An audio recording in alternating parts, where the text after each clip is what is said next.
Joining us now with reaction is the Ranking Intelligence Committee Chairman, Devin Nunes, is with us. Your reaction to all this, and I say, because it's so illegitimate, so unfair, and so unconstitutional, Republicans should not play a part in this, in my opinion. Your thoughts? Well, I think you nailed it on the head, Sean, that we have to have at least one member of Congress and at least one lawyer there to take notes so we know what they're saying. Because if not, they do control the gavels, they have the power, and they can do a lot of really bad things. Now, look, I find it interesting that Pelosi is not even going to bother to try to fight the administration and take this to court.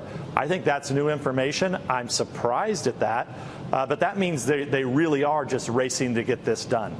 And finally, I think what you're seeing is they're on a sugar high with polls right now. They've got 90% of the media poisoning people. They've got all the tech companies poisoning people. So they read the polls right now, and they want to race quickly, as long as it's 50% plus one, to impeach the president. It's like I think you said, a rocket docket impeachment. That's what they're trying to go for. Okay. Now, I want to ask you specifically about Ukraine. We've all read the transcript. There's nothing there. There's not even a need for a non-whistleblower. But I want to get your reaction. But we do have Biden on tape bragging about leveraging in a shakedown $1 billion of taxpayer money to force Ukraine to fire a Ukrainian prosecutor in 6 hours. And he signed an affidavit saying that's why he got fired, or he's not giving him the money. OK, that sounds like something really serious to me. Yeah, so, and that's why I believe, if John Solomon's reporting is correct from yesterday, that the Ukrainians had actually reopened this investigation long before Trump had ever even talked to the new Ukrainian president. So that could be ongoing. If you look at all the happenings in Ukraine over the last few years, it's very concerning. I hope they're supposed to bring in the ambassador, the former ambassador to Ukraine, from the United States. She's supposed to come in on Friday. I don't know if she's going to come in or not, but we're kind of looking forward to having her in because, as you probably know, Sean, Pete Sessions, former chairman of the Rules Committee, he sent a letter about her, about concerns about that she was not serving the Trump administration well in Ukraine. Well, of course, she was removed. We've seen lots of bragging in the press about how she's going to be the one that really brings down the president. Well, I have questions because my sources are telling me that the former U.S. ambassador to Ukraine, Yovanovitch, my little birdies are whispering to me, I don't know if it's true or not yet, but I'm looking.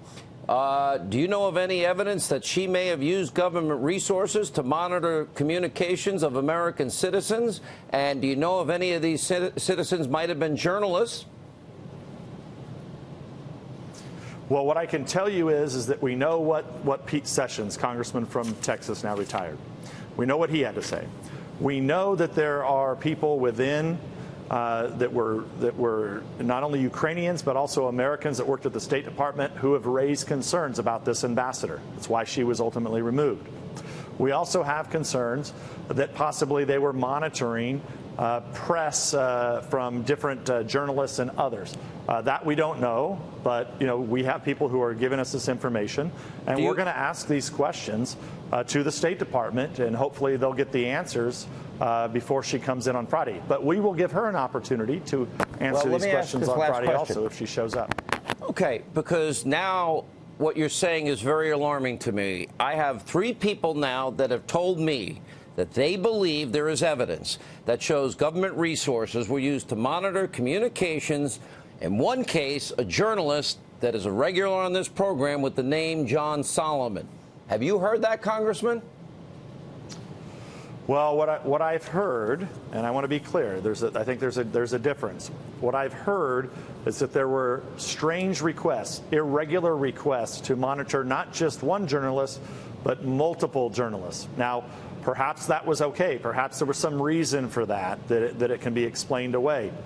But that's what we know, and that's what we're going to be looking into. All right, Congressman Devin Nunes, as always, thank you. Voice of reason and courage in the House. We appreciate it.